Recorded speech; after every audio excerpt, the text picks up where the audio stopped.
मेरा नाम है एस्ट्रोलॉजर सचिन पंडित और आप देख रहे हैं एस्ट्रो इनवाइट। इस वीडियो में हम मार्च से लेकर जून 2025 तक के समय को कवर करेंगे। इस समय का प्रेडिक्शन हम आपको बताने वाले हैं। ध्यान से इस गोचर कुंडली को अगर आप देखें तो आपको पता चलेगा कि शनि लग्न में, राहु 12वें भाव में, केतु 6th हाउस में, गुरु 4th हाउस में जाएंगे इस समय के अंतराल में। तो मीन राशि वालों की तकलीफें बढ़ने वाली हैं क्योंकि काम अटक अटक कर होंगे इन 4 महीनों में और आगे भी। तो आपके हर काम में रुकावटें आने वाली हैं। लेकिन एक बात ये भी सच है कि अगर आप समझदारी से चले तो शनि अमीर भी बनाएंगे, रुकावटों के बाद सफलता भी दे देंगे। आप अपने बलबूते अमीर बन सकते हैं। जिम्मेदारियों को समझा, मजबूत दिमाग रखा, सही प्लानिंग करी तो शनि आपको अच्छा रिजल्ट देंगे। लेकिन इस उम्मीद में बिल्कुल मत रहिएगा कि सब कुछ जल्दी जल्दी मिल जाएगा। जल्दी नाम का शब्द 2025 के इन 4 महीनों में अपने आप से दूर कर दीजिए। जल्दी कुछ भी नहीं मिलेगा लेकिन धीमे धीमे। एजुकेशन में प्रॉब्लम हो सकती है, पढ़ाई लिखाई में प्रॉब्लम हो सकती है। आप अपना कारोबार जमा सकते हैं, नौकरी में तरक्की भी होगी, लेकिन जल्दबाजी में कुछ नहीं होगा। आप ऐसा सोचे कि एक ही रात में आप बिजनेस में करोड़ों कमा लें या कुछ ही दिनों में ही आप जूनियर से सीनियर बन जाए नौकरी में, ये सब कुछ नहीं होने वाला है। होगा लेकिन आराम आराम से, जल्दबाजी में कुछ भी नहीं होगा। तो रातों रात करोड़पति और अमीर बनने के सपने मीन राशि वाले कृपया करके ना देखें। शत्रु पर आप भारी पड़ेंगे, यानी जो भी आपके शत्रु हैं, जो भी लोग आपको परेशान करते हैं, आप उन पर भारी पड़ेंगे। किसी की गुलामी भी नहीं करेंगे और अपना व्यवसाय भी कर लेंगे, लेकिन धीमे धीमे। आप कह सकते हैं देर आए पर दुरुस्त आए। अगर आप डॉक्टर हैं, केमिस्ट हैं या कोई लोहे का काम करते हैं या मशीनरी का काम करते हैं या पेट्रोल पंप है या भैंसों का काम करते हैं या भैंस का दूध बेचते हैं या उसके प्रोडक्ट बेचते हैं, तो आपको अच्छा प्रॉफिट हो सकता है आने वाले वक्त में। पिता की तरक्की जरूर होगी पर कम होगी, यानी आपके पिताजी की तरक्की में थोड़ी कमी आपको देखने को मिलेगी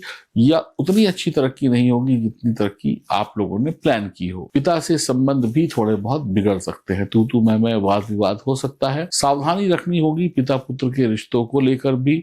और शनि से जब, देखिए शनि आपके 1st हाउस में बैठे हैं, तो शनि से जब भी 3रे घर में, 7वें घर में और 10वें घर में गोचर में शनि के शत्रु ग्रह आएंगे, उस समय में, जब जितने समय भी ये ग्रह रहेंगे शनि के शत्रु ग्रह, शनि से 3रे 7वें 10वें, तो आपको प्रॉब्लम्स आ सकती हैं। यानी कि ये समय होगा सतर्क रहने का, कोई भी गलती ना करने का। तो गोचर देखते रहिए और देखते रहिए कि शनि से 3रे 7वें 10वें कोई शत्रु ग्रह तो नहीं है शनि का। शनि अशुभ हुआ मान लिया आपकी कुंडली में, या आपने कुछ गलती करके शनि को अशुभ बना लिया, तो बुरी तरीके से जिंदगी का बैंड बजेगा। यानी कि ना इधर खुशी मिलेगी ना उधर मिलेगी, अब बस बीच में लटके रहेंगे। राहु 12th हाउस में है तो विदेश जाने की तैयारी कर सकते हैं। आप विदेश जा सकते हैं, एमएनसी में जॉब पा सकते हैं, विदेश से डॉलर कमा सकते हैं, विदेश से कोई कनेक्शन हो सकता है। व्यापारियों को व्यापार बढ़ाने का मौका मिलेगा, व्यापारी अपना पैसा अपने बिजनेस में लगाएंगे।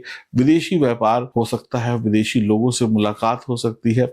घर से बाहर निकलने में फायदा है, यानी कि विदेश जाइए या अपने ही देश में कुछ दूसरी सिटीज में जाइए। मतलब जरूरी नहीं है कि आप विदेश जाएं, आप दिल्ली से कलकत्ता जाइए, कलकत्ता से बंबई जाइए, बंबई से लखनऊ जाइए। ऐसे घूम घूम कर भी आपके काम हो सकते हैं, ट्रैवल हो सकता है, कुछ अलग लोगों से मुलाकात हो सकती है। जैसे आप विदेश नहीं गए और आपका ट्रैवल भी नहीं हुआ, आप दिल्ली में रहते हैं, तो दिल्ली में आपको कोई फिरंगी मिल गया, विदेशी मिल गया, किसी जर्मन व्यक्ति से मुलाकात हो गई, किसी कैनेडियन व्यक्ति से मुलाकात हो गई। ऐसी मुलाकातें या ऐसे लोगों का संपर्क भी आपसे जुड़ेगा। हो सकता है कि आप कहीं कॉफी पीने के लिए गए हैं शाम को और वहां पर आपकी किसी विदेशी से दोस्ती हो जाए, ऐसा भी देखने को मिलता है। तो आप घर से बाहर निकलेंगे तो फॉरेन कनेक्शन आपसे जुड़ता हुआ दिखाई दे रहा है।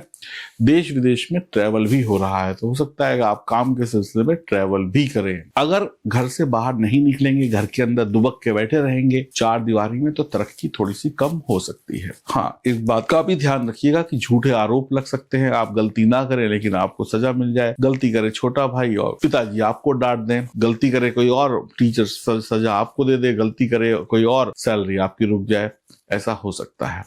मुकदमेबाजी, लड़ाई झगड़ों से बहुत बचना होगा। बुरा राहु मुसीबतें लेकर आएगा। अनिद्रा यानी कि रात की नींद खराब कर देगा, यानी टेंशन दे देगा, डिप्रेशन तक दे देता है यहाँ पर अगर राहु को आपने खराब किया तो। तंत्र मंत्र का शिकार आप हो सकते हैं इस समय में, कोई जादू टोना आप पे हो सकता है, बुरी नजर लग सकती है। तो अगर आप मीन राशि के हैं तो ऐसे लोगों से दूर रहिए जो तंत्र मंत्र में लिप्त है, यानी कई लोग होते हैं ना जो ये सब उल्टे सीधे काम करते हैं, तो उनके घर मत जाइएगा या ऐसी जगहों पे मत जाइएगा जहां पे ये सब काम होता है। बहन बेटियों पर आपका खर्चा बढ़ सकता है, कुछ ना कुछ प्रॉब्लम आएगी उनपे, हो सकता है उनकी एजुकेशन पे, बहन बेटियों की एजुकेशन पे लगे, उनकी शादी पे लगे, या कोई प्रॉब्लम हो तो उसको सॉल्व करने में आपका पैसा लगे। शनि लग्न में और राहु 12वें में, तो सेहत पर 100% आपको ध्यान देना होगा। आपका काम आपने अगर किसी को बता दिया कि मैं कल ये करने वाला हूं, यानी अगर आपने अपनी प्लानिंग्स पहले से ही खोल के रख दी तो फिर काम पूरा नहीं होगा, यानी अपने राज को राज रहने दें। झगड़ों से, विवादों से बचें। झूठ बोलना, दूसरों को धोखा देना राहु को और खराब करेगा, शनि को और खराब करेगा। जब जब भी शत्रु ग्रह राहु के साथ आएंगे गोचर में तो भी आपको दिक्कतें बढ़ती हुई नजर आएंगी। परिश्रम के बाद भी आपको सफलता कम मिलेगी। तो जब भी राहु के साथ शत्रु ग्रह गोचर में होंगे तो मेहनत होगी, लेकिन मेहनत का रिजल्ट उतना नहीं मिलेगा जितना आप चाहते हैं। 12वां घर जो है ना वो गुरु का होता है, और ये घर से हम बेडरूम को भी देखते हैं। तो बेडरूम में क्या आता है? बेडरूम में यानी कि आपको नींद नहीं आएगी रात में। पलंग पे क्या करते हैं? सोते हैं, आपको नींद नहीं आएगी। पलंग पे पति पत्नी के रोमांटिक जीवन की शुरुआत होती है तो उसमें भी कमी देखने को मिल सकती है, यानी वैवाहिक जीवन में तनाव हो सकता है। पत्नी उधर मुंह करके सोए, आप इधर मुंह करके सो, या पत्नी जमीन पे सो रही है, आप बेड पे सो रहे हो, या पत्नी मायके ही चली गई, ऐसा संभव है। यानी बेड का सुख आपको नहीं मिलेगा या कम मिलेगा। रातों की नींद हराम होगी तो दिन भर काम करेंगे, रात को नींद नहीं आएगी तो बालकनी में खड़े होकर सिगरेट पियेंगे, या कुछ अपना धूम्रपान करेंगे, शराब पियेंगे, या कुछ ऐसा करेंगे तो और बर्बाद हो जाएंगे। तो कुल मिलाकर गलतियां मत करिएगा, चीजों को सॉल्व करने की कोशिश करिएगा। गुरु चौथे घर में होंगे तो परिवार, वाहन का सुख मिलेगा, खुशी भरा जीवन होगा, संतान का सुख, वाहन का सुख मिलेगा, आपका भाग्य चमक सकता है, दूसरों का भी आप भाग्य चमका सकते हैं इस समय में। और माँ की सेहत पर भी आपको कम खर्चा करना पड़ेगा। और कुल मिलाकर यहाँ पर चौथे घर में गुरु जब होते हैं तो अच्छे रिजल्ट देते हैं। लेकिन यहाँ पर एक बात और भी बोली गई है लाल किताब में कि ऐसे में व्यक्ति को बहुत ज्यादा पूजा पाठ नहीं करनी चाहिए। देखिए, अगर आप निस्वार्थ भाव से पूजा करते हैं, यहाँ पे आप कहते हैं भगवान, मैं तो बस भगवान की भक्ति कर रहा हूँ, मुझे इस पूजा का कोई फल नहीं चाहिए। दो तरीके की पूजा होती है। एक पूजा होती है जिसमें हम कुछ मांगते नहीं है, भगवान अपने आप दे देता है। एक पूजा होती है जो हमारी टारगेट होती है, भैया हम पूजा कर रहे हैं तो हमें ये चाहिए। तो अगर आपकी पूजा निस्वार्थ भाव से है तो आप कर लीजिए मंदिर जाकर। अगर आपको भगवान से मांगना है तो भगवान कह रहे हैं कि हम चौथे घर में गुरु को भेज दिया है, गुरु ने ऑलरेडी आपको सब कुछ दे दिया, भैया डबल डबल क्यों मांग रहे हो, है ना। डबल के चक्कर में जो पहले मिला है वो भी चला जाएगा।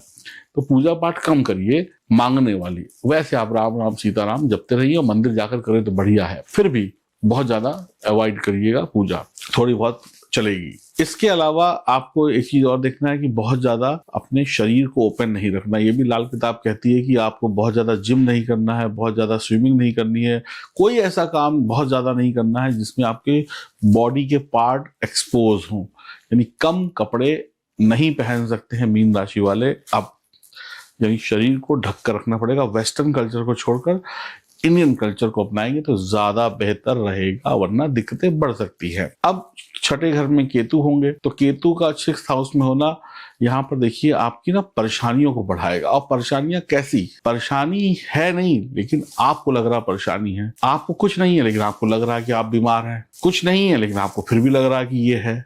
तो डॉक्टर के पास जाएंगे तो डॉक्टर भी कहेगा भैया सब रिपोर्ट ओके है, आप कहेंगे हमें तो फिर भी दिक्कत है। कुछ है नहीं लेकिन आपको लग रहा है। आप दूसरों को कहेंगे तुम सब बेकार हो, तुमको काम ही नहीं आता, हमको दिक्कत है, डॉक्टर कहेगा सब कुछ ओके है। ऐसा भ्रम आपके मन में यहाँ पे केतु पैदा कर सकते हैं।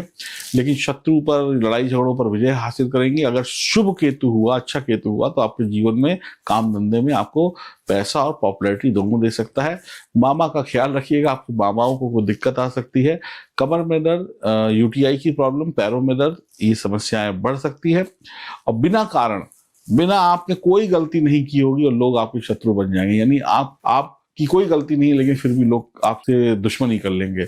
आपको भी समझ में नहीं आएगा क्यों, हमें भी समझ में नहीं आया कि क्यों। बिना कारण आपके शत्रु बनना है तो बनने दीजिए, आप बच के रहिएगा। अब इन सब चीजों में उपाय क्या निकल कर आता है? इन चीजों में उपाय ये निकल कर आता है कि एक तो अगर आपके पास पैसा आ रहा है तो पैसे को खर्च करिए। अब जरूरी नहीं है कि आप पैसे को बिजनेस में खर्च करें। अगर बिजनेस है तो बिजनेस को बढ़ाइए, ये समय है बिजनेस को बढ़ाने का, लेकिन समझदारी से। अब मान लीजिए आप नौकरी करते तो आप कहेंगे हमारा तो बिजनेस ही नहीं है तो हम कहाँ से बढ़ा लें। तो आपको क्या करना, नौकरी करते तो अपने पैसे को सही जगह पे इन्वेस्ट करिए, म्यूचुअल फंड, शेयर मार्केट, जमीन, या जो भी आपको ठीक लगता है वहां पे इन्वेस्ट करिए और अपनी जरूरत के पैसे ही अपने पास रखिए। बिजनेस करते हैं तो अपने बिजनेस को 1 दुकान से 2 दुकान करिए, छोटे से बड़ा करिए बिजनेस। अगर आपने ये सोचा कि हम ये पैसे बचा लेंगे, हम ना बिजनेस में भी नहीं लगा रहे हैं, हम कहीं इन्वेस्टमेंट में भी नहीं लगा रहे हैं और अपने बैंक में रख के बैठे, तो कोई ना कोई ऐसा कारण राहु बना देंगे जहां पे आपका पैसा मिट्टी हो जाएगा, यानी बर्बाद हो जाएगा। तो पैसे को लॉन्ग टर्म में इन्वेस्ट करने की सोचिए और अपने पास एसेट्स रखिए कि आपके पास करोड़ों की जमीन है लेकिन अकाउंट में 50,000 रुपए पड़े हैं, इस तरीके का हिसाब रखेंगे। या आपके पास करोड़ों के शेयर है लेकिन अकाउंट में 1 लाख पड़ा है। इस तरीके से अगर आप चलाएंगे आने वाले वक्त को तो पैसे की बचत जरूर कर पाएंगे। और केसर का टीका माथे पे लगाइए, भगवान विष्णु की पूजा करिए, लक्ष्मी जी की पूजा करिए और थोड़ा संभल के रहिए। अगर आपकी जन्म कुंडली में ग्रह खराब हैं तो आपकी स्थिति बहुत खराब हो सकती है, ग्रह ठीक है तो अच्छा हो सकता है। ये सब कुछ तय करेगी आपकी जन्म कुंडली। मैं बार बार कहता हूं कि मैं हूं या कोई भी एस्ट्रोलॉजर है, वो जो कहता है वो आपकी जिंदगी में इसलिए सच नहीं होता क्योंकि आपकी जन्म कुंडली के सितारे कमजोर हैं। हम अच्छे की उम्मीद लगा के बैठे कि हमें ये मिल जाए, हमें वो मिल जाए, लेकिन वो अच्छा मिलेगा कैसे? जब आपकी जन्म कुंडली मजबूत होगी। तो अपने 9 ग्रहों को मजबूत बनाइए और तब तरक्की पाएंगे। अब कोई कह रहा है करोड़पति बन जाओ, कोई कहता है अरबपति बन जाओ। आपको भी पता है कि आप अभी तक नहीं बने। आप ये कोई पहली बार थोड़ा सुन रहे हो कि करोड़पति बन जाओ, कितने सालों से सुन रहे हो, लेकिन बने नहीं बने। कुछ लोग बने लेकिन अधिकतर लोग नहीं बने। क्यों नहीं बने? क्योंकि उनकी कुंडली कमजोर थी। तो ये बहकावों में मत जाओ कि किसी ने करोड़पति बनाया, किसी ने अरबपति बनाया, किसी ने विदेश भेज दिया। ये सब बातें झूठी निकलेंगी जब तक आपकी जन्म कुंडली मजबूत नहीं होगी। अगर आपकी जन्म कुंडली में विदेश जाने का योग है तो ही विदेश जाएंगे ना। और विदेश जाने वाला योग कमजोर है लेकिन गोचर में योग बना हुआ है तो भी तो नहीं जा पाएंगे। अब हमने बोला किसी की शादी हो जाएगी, अब कोई बोले कि कुंडली में शादी का योग नहीं है और गोचर में शादी का योग बना हुआ है तो भी शादी नहीं होगी। गाड़ी के पीछे वाले पहिए चले, आगे वाले ना चले तो गाड़ी चलती नहीं चलती, खड़खड़ खड़खड़ खराब हो जाती। तो इसलिए कहता हूँ जन्म कुंडली की जांच कराइए। जब तक जन्म कुंडली सही नहीं होगी तब तक यूट्यूब हो, फेसबुक हो, या कोई बाबा हो या कोई एस्ट्रोलॉजर हो, जो कह रहा है वो आपके जीवन में सत्य हो, इसकी कोई गारंटी नहीं है। और एक बार आपकी कुंडली मजबूत हो गई तो सत्य की गारंटी हम लेते हैं। हमारा नंबर आपके सामने है, आप अपॉइंटमेंट बुक करा सकते हैं। राधे राधे।